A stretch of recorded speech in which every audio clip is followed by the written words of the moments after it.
एक बार संध्या समय कैलाश पर्वत के शिखर पर अपनी सेना को स्थित कर रावण स्वयं भी विश्राम करने लगा। अन्य सब सैनिक भी निद्रा विभोर हो रहे थे। इतने में चंद्रोदय हुआ।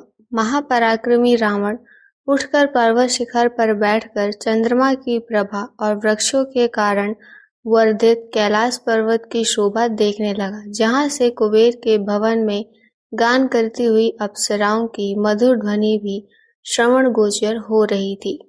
संगीत की तान, विविध पुष्पों की शोभा, शीतल वायु का स्पर्श, पर्वत की रमणीयता, रजनी की मधुवसा और चंद्रोदय उद्दीपन की इन समस्त सामग्रियों के कारण रावण काम आसक्त हो गया। इसी समय सब अप्सराओं में श्रेष्ठ चंद्रमुखी रंभा इसी मार्ग से आ निकली। उसके सुंदर शरीर पर दिव्य वस्त्र और आभूषण शोभा दे रहे थे। अंगों दिव्य चंदन का अनुलेप लगा था और केशपाश में पारिजात के पुष्प गुथे हुए थे। वह दिव्य पुष्पों से दिव्य श्रृंगार करके किसी उत्सव में सम्मिलित होने जा रही थी। वह अपनी अलौकिक कांति से दूसरी लक्ष्मी के ही सादृश्य ज्ञात होती थी। उस समय रावण तो काम वशीभूत था ही, अतः उसने उठकर तत्क्षण ही रंभा का हाथ पकड़ लिया। रंभा बहुत ही लज्जित हो गई, तथापि रावण ने मुस्कुराकर कहा, वरारोहे, तुम कहाँ जा रही हो? तुम्हारी क्या इच्छा है? यह समय किसे अभ्युदय का है जो तुम्हारा उपभोग करेगा? यह सुंदर शिला है, इस पर बैठकर विश्राम करो। हे भीरु, इस जगत में मुझसे बढ़कर कोई नहीं है। इंद्र, विष्णु, अश्विनी कुमार कोई भी मेरी समता नहीं कर सकते, अतः मुझे त्याग कर तेरा अन्य के पास जाना उचित नहीं। देख, मैं त्रिलोकी का विधाता दशाग्रीव हूँ और तुझसे हाथ जोड़कर प्रार्थना करता हूँ, अतः ए सुंदरी, मेरा कहना मान ले।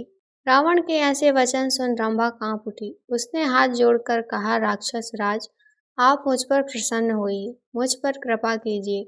आपको मुझसे ऐसी बात ना कहनी चाहिए, क्योंकि आप मेरे महान हैं, गुरु और पिता के तुल्य हैं। यदि मुझे और कोई ऐसा कहे तो आपको मेरी रक्षा करनी चाहिए।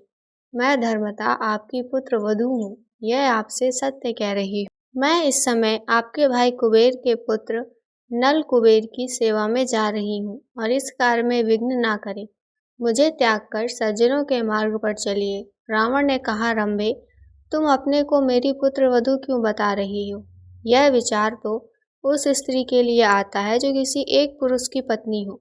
तुम्हारे देवलोक की तो स्थिति ही कुछ और है, अप्सराओं का कोई पति नहीं होता।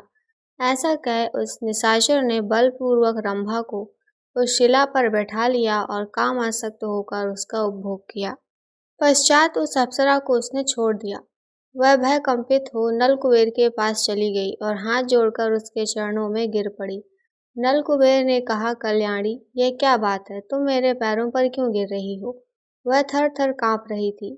इसके पश्चात उसने हाथ जोड़कर कहा, जो कुछ हुआ था वह सब बात कही। तब उस पर बलात्कार की बात सुनकर वैश्रवण कुमार नलकुबेर ने ध्यान लगाकर रावण की सब बर्बरता को ज्ञात कर लिया।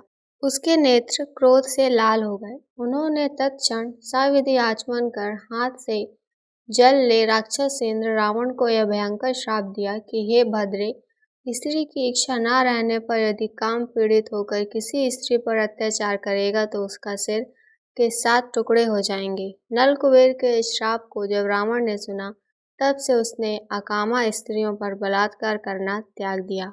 सुनने के लिए बहुत बहुत धन्यवाद।